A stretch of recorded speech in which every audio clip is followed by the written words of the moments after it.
Ya, sebelum kita berbincang dengan narasumber, saya akan ajak pemirsa untuk memantau bagaimana persiapan persidangan kali ini di PN Jaksel. Sudah ada rekan kami, Bimo Asdani. Selamat pagi, Bimo. Apakah sudah ada persiapan persidangan lanjutan pembunuhan berencana Brigadir Yosua di sana?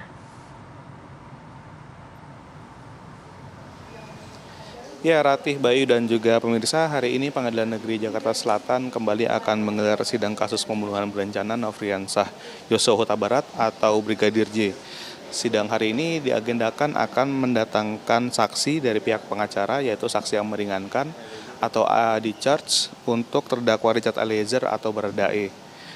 Sampai saat ini kami masih belum mendapatkan informasi mengenai identitas dari saksi yang akan meringankan Baradae tersebut. Namun hal tersebut akan kita saksikan bersama di persidangan nanti yang akan berlangsung sekitar 1,5 jam lagi. Sidang rencananya akan dimulai pada pukul 10 waktu Indonesia Barat di ruang sidang utama Pengadilan Negeri Jakarta Selatan dengan majelis hakim yang dipimpin oleh Hakim Ketua Wahyu Imam Santoso. Sementara itu untuk Baradae sendiri, pada sidang sebelumnya keterangan dari Baradae ini tentang sarung tangan hitam yang digunakan oleh Sambo itu disanggah oleh pengacara Freddy Sambo karena hasil rekaman di CCTV tidak terlihat kalau sosok Freddy Sambo ini mengenakan sarung tangan hitam. Karena perbedaan dari keterangan antara Baradae dengan bukti CCTV ini, pengacara FS memakai hal tersebut sebagai landasan untuk menggugat status justice kolaborator dari Baradae. Demikian, Bayu dan juga Ratih. Baik Bimo, nanti kami akan kembali ke Anda bila ada perkembangan terbaru dari Pengadilan Negeri Jakarta Selatan.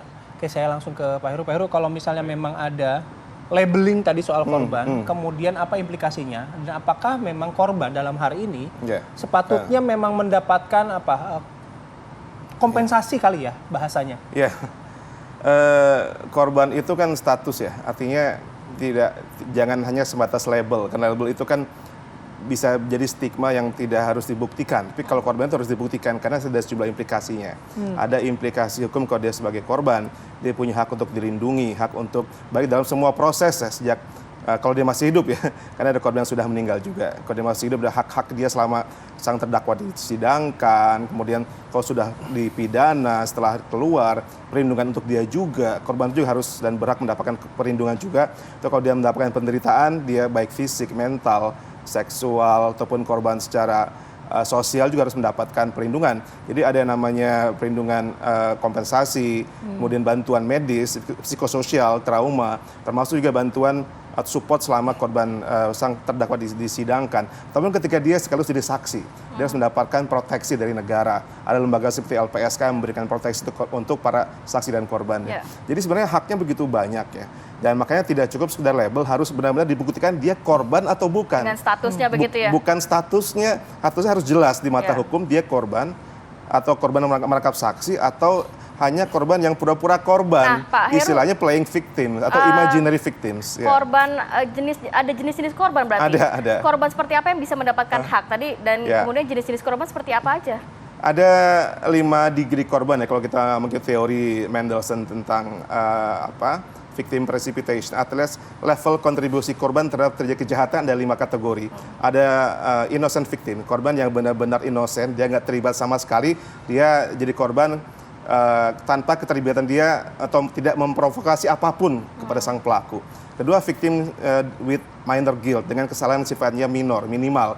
Jadi korban tapi sekaligus sedikit lengah atau alpa barangkali. Misalnya mobil dia dicolong karena dia tidak punya alarm, atau dia kunci tertinggal dalam mobil dicolong, maka dia turut berkontribusi walaupun minimal. Kemudian victims as guilty as offender. Victim itu korban sama bersalahnya dengan sang pelaku.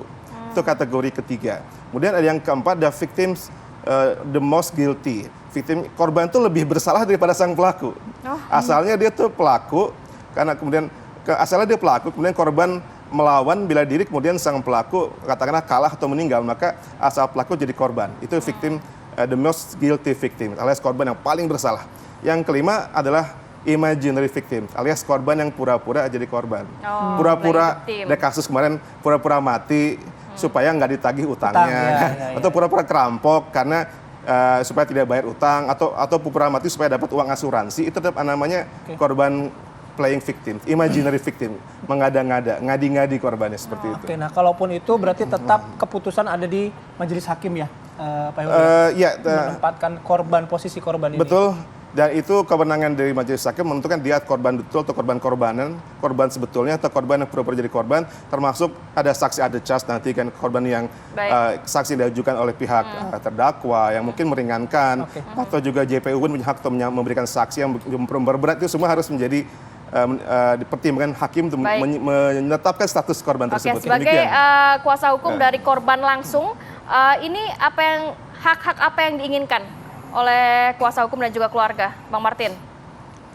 Yang pertama ya, yang diinginkan adanya keadilan ya dan kepastian hukum dalam perkara ini, sehingga orang-orang yang menghilangkan nyawa ya dengan sengaja dengan niat ya itu bisa mempertanggungjawabkan di mata hukum.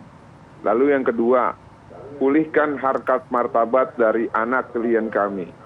Yang bersangkutan sudah meninggal. Tolong stop, jangan tuduh dan fitnah tanpa ada bukti yang kuat.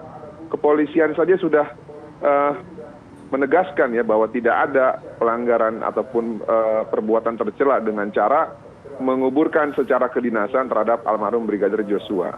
Nah, yang terakhir Mbak Rati dan Mas Bayu, kami dalam tahun ini saja sudah ada 3 menangani korban kekerasan seksual. Dari 3 orang korban ini nggak ada tuh yang profilnya seperti PC. Makanya saya setuju tadi yang disampaikan oleh Pak Heru, jangan-jangan ini semua hanya playing victim ataupun imaginary victim gitu ya. Nah, kalau sampai peradilan ini dalam pertimbangannya nanti dalam tanda petik ya mendefinisikan ataupun mendeklar bahwa PC ini korban, saya pikir ya udah bebaskan aja lah semuanya. Dan yang terakhir, kalaupun mereka mau berjuang untuk mendapat keadilan, buka laporan baru. Laporan di SP3 di Duren 3 kan belum tentu di SP3 kalau laporannya dibuat di Bareskrim untuk lokus dan tempus yang di Magelang. Buktikan, kalau kalian memang gentle, buktikan itu.